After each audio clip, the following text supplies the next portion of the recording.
In today's stories, I want to share an experience that seems almost unbelievable at first, but is completely real, the kind of experience that begins with a simple, ordinary action and escalates into a situation that makes you question how normal life can be upended in an instant, because what started as a quiet evening, a small indulgence, and the harmless act of eating fries in my car unexpectedly transformed into a spectacle involving a vigilant neighbor, a 911 call, and the flashing presence of police lights that left me simultaneously stunned, frustrated, and strangely aware of how thin the line between ordinary and suspicious can be when someone decides they are the authority over your actions. It all began on a Wednesday evening that carried the kind of weight that only a long, mentally exhausting workday can impose, the kind where every interaction, no matter how mundane, drains you further, leaving you craving a brief pause from responsibility and a moment of personal indulgence. And instead of heading straight home to face the familiar chaos of chores,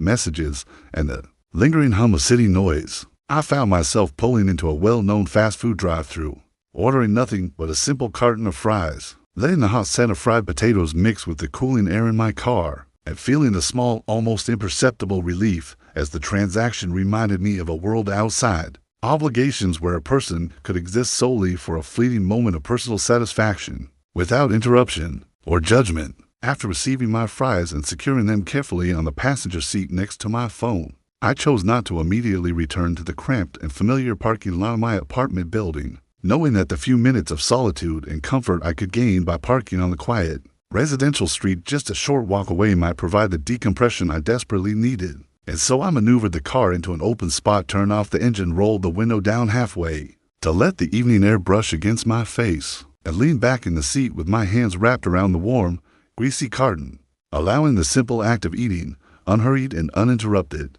to slowly ease the tension that had accumulated throughout the day. For a brief period, nothing happened, and the stillness felt almost sacred, the kind of ordinary peace that people take for granted until it is abruptly interrupted by the awareness that someone is observing you with an intensity that cannot be ignored. And when I finally noticed her presence across the street, standing rigidly on her lawn, with her arms crossed tightly against her chest, dressed in perfectly clean workout clothes that appeared deliberately chosen to project a sense of composure and control, her gaze fixed unwaveringly on my vehicle as if I had committed some unspeakable act simply by existing in her line of sight, I tried to dismiss the sensation as paranoia, reasoning that neighborhoods always have their curious eyes and that it was perfectly normal for someone to notice a car that didn't belong. But the feeling of scrutiny only intensified as the seconds stretched on, without her diverting her attention elsewhere. Eventually, she began moving closer, stepping onto the sidewalk with a deliberate slowness that seemed intended to convey authority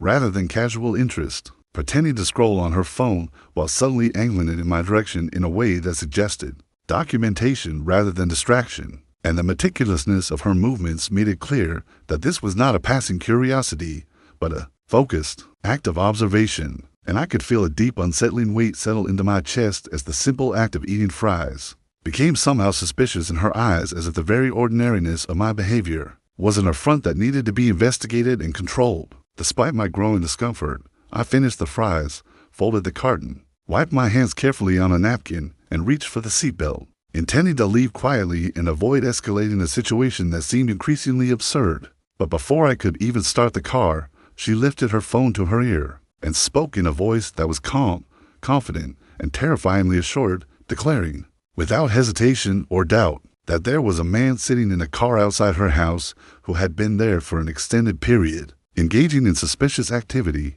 and that she believed authorities should be notified immediately. And in that moment, the surreal nature of the evening crystallized into full awareness that a seemingly harmless pause for a snack had transformed into an event that might involve law enforcement solely because someone had decided her perception of danger was accurate. As the words left her mouth, my instinct was to drive away, but the tone in which she described my actions carried a weight that made any attempt to leave seem like validation of her claims. And so I sat still with my hands clearly visible on the steering wheel, my heartbeat echoing in my ears, as I processed the absurdity of being labeled suspicious for engaging in an activity that millions of people perform daily without consequence. And within minutes, the calm of the street was pierced by the reflection of red and blue lights bouncing off the surrounding parked cars and the house's windows, drawing my attention to the arrival of a police cruiser that slowed into the lane behind me. with deliberate precision, followed by another vehicle that eased around the corner, signaling that my ordinary moment had officially entered the realm of law enforcement response.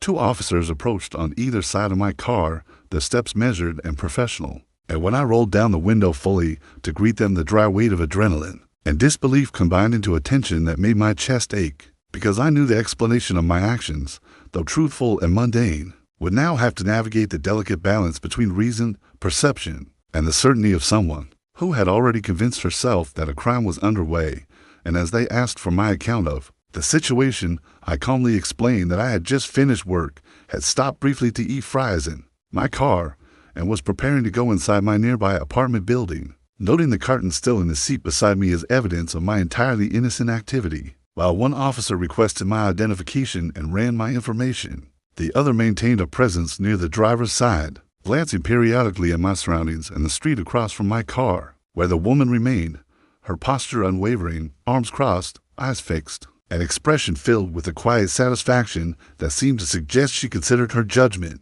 validated by the attention and response she had prompted. And in that tense interval I could only sit, breathe slowly, and reflect on the strangeness of a world in which a person's ordinary behavior can be transformed into a scenario worthy of official investigation, simply because it intersects with someone else's assumptions, biases, or desire for control. After what felt like an eternity, but was only several minutes, my identification was returned. The officers acknowledged that everything was in order, and one of them added quietly that I had done nothing wrong, a statement that carried more weight than simple clearance, because it acknowledged not only the legal reality of my innocence, but also the emotional turbulence of being cast as suspicious without justification. And as I finally started the car to move into my apartment parking lot, the lingering image of the woman standing across the street, observing with a triumphant gaze, remained imprinted in my mind as a reminder of how quickly ordinary life can be reframed as a problem in someone else's narrative, leaving me both wary and contemplative about the fragile balance between personal freedom, public perception, and the often arbitrary enforcement of social vigilance. Even now, when I park on that street or take a moment in my car to enjoy a snack, I do so with heightened awareness, knowing that normal behavior can be misinterpreted and that the confidence of another person in their perception of suspicious activity can turn an ordinary human action into a confrontation with authority, a lesson that, while frustrating and unsettling, is unfortunately one that many people around the world can relate to, as it illustrates the way fear, assumption, and a desire for control can intrude into everyday life with little warning and lasting emotional impact.